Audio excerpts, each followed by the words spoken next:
El dios Osiris, su cumpleaños era el 25 de diciembre. Podría nombrarle a todos los dioses antiguos. Las principales deidades tenían sus cumpleaños el 25 de diciembre.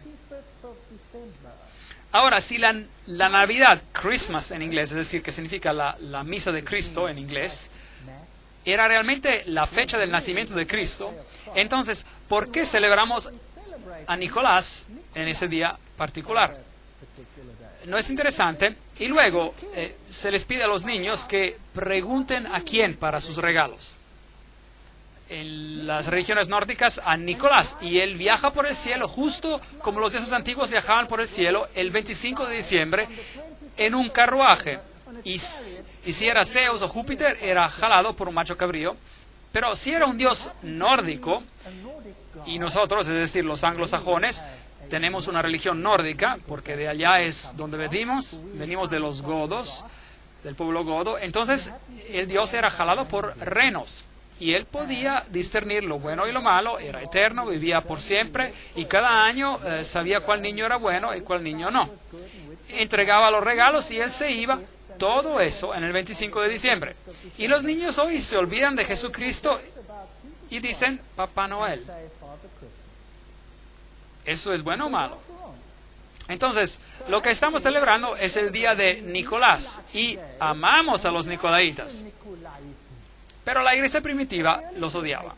No odiaba a los individuos, pero al sistema. Al vencedor le daré a comer del árbol de la vida que está en el medio del paraíso de Dios. Apocalipsis 2, 4 a 6. Hoy Cristo está siendo suplantado por el sistema en forma sutil, pero es peor de lo que parece. Aquí está la calle de los curetes, y aquí es donde Pablo debió haber caminado. Aquí es donde se encontraban las estatuas de los personajes prominentes del pueblo, y cada uno tenía una cabeza, y si uno tenía mucho dinero, uno contrataba a un escultor para que le hiciera una cabeza y la pusiera allí. Y uno pagaba alquiler como uno paga por el teléfono, la casa o algo así. Y si uno se le acababa el dinero o dejaba de pagar, pues tumbaban la cabeza y ponían la de alguien más, alguien que pudiera pagar el alquiler. Así que cuando uno caminaba por allá, uno estaba en toda su gloria si uno podía pagar el alquiler. Aquí había un templo al emperador de Traiano. Templos como este eran, por supuesto, dedicados a muchos dioses. Y el emperador romano era, por supuesto, una deidad, el emperador romano. Y era la reencarnación del dios del sol. La alcaldía, tal como era, hermosa biblioteca en Éfeso, y el templo de Domiciano, otro culto a un emperador, otra sección del templo. Y entonces, por supuesto, que tenemos los personajes escolásticos de la antigüedad, y después la iglesia bizantina dejó su rastro aquí. Y si le gusta la plomería, la tubería eran buenas. Esos tubos duraron todo este tiempo. Ese era el baño público. Y abajo había un río para que todo fuera transportado lejos inmediatamente. Nada ha cambiado. Nosotros también tenemos un río, solo jalamos una canalita para que fluya. Y uno se sentaba allí y podía hablar con el vecino acerca de todo lo que estaba pasando en su vida.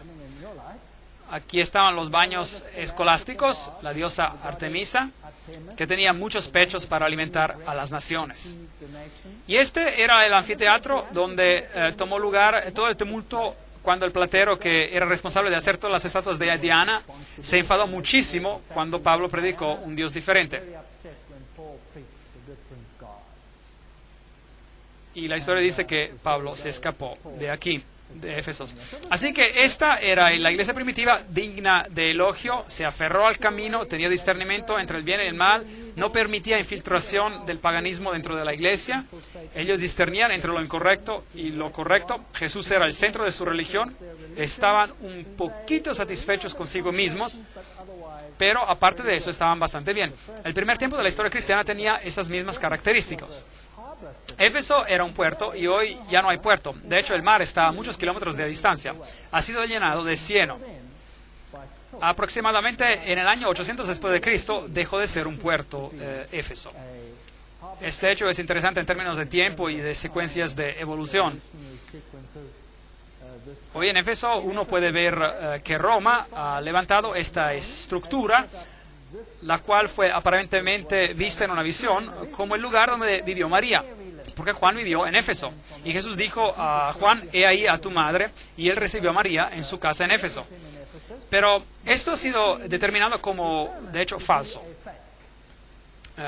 Pero de todas formas, aquí es donde muchos vienen a adorar a los pies de María.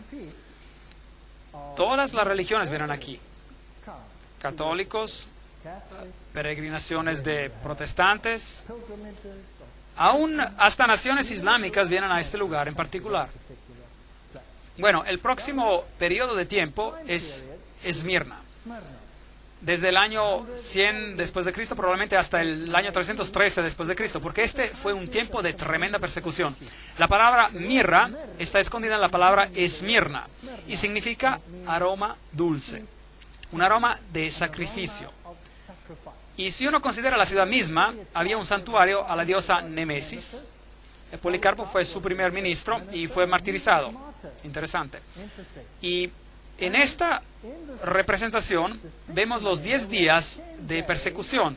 La Biblia dice que hay que tomar un día como un año, por un año en profecía. Y hubo un periodo en la historia de la iglesia primitiva cuando fueron perseguidos muchísimo por alrededor de 10 años. La respuesta es sí. Hubo un emperador por el nombre de Dioclesio y Diocleciano decretó un periodo de persecución el cual fue muy intenso y terminó en el año 313 después de Cristo. O sea, desde el año 303 hasta el año 303, cuando Constantino revistió su paganismo de cristianismo. Y el cristianismo se convirtió en la religión oficial del imperio. Entonces, leamos lo que dice aquí acerca de esta iglesia en particular.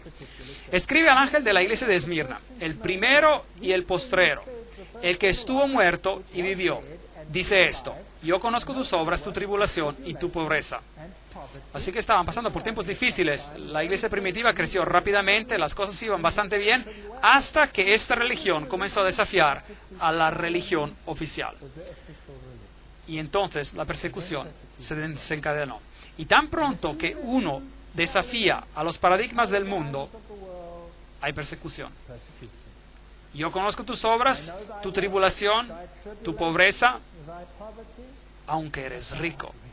Y la blasfemia de los que dicen ser judíos, es decir, cristianos. En la iglesia primitiva se usaban las palabras cristiano y judío intercambiadamente.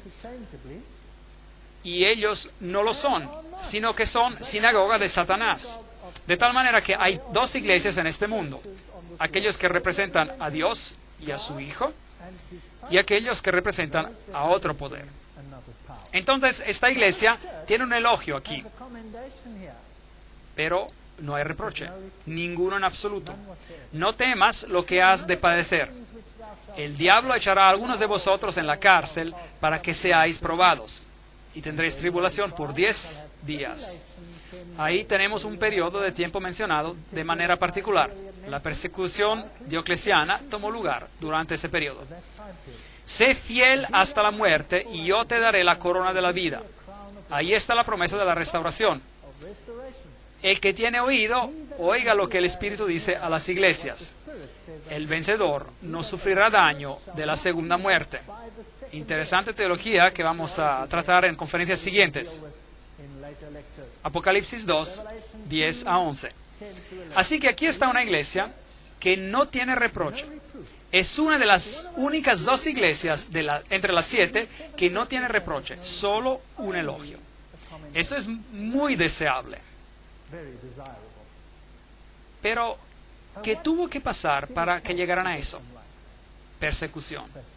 Ven, bajo los tiempos de persecución, la escoria se separa. Y lo que pasa bajo la persecución es que aquellos que son conocidos por su forma de religión, ellos se quedan atrás, porque llega a ser muy doloroso aferrarse solo a una forma. Entonces se dan por vencidos. Por tanto, si de verdad quieren mantenerse firmes en tiempos de persecución, más vale que estén bien fundados en la roca. Más vale que sepan lo que creen y por qué lo creen. Y es por eso que el libro de Apocalipsis es muy importante, porque nos dice que vendrá un tiempo de angustia como nunca hubo.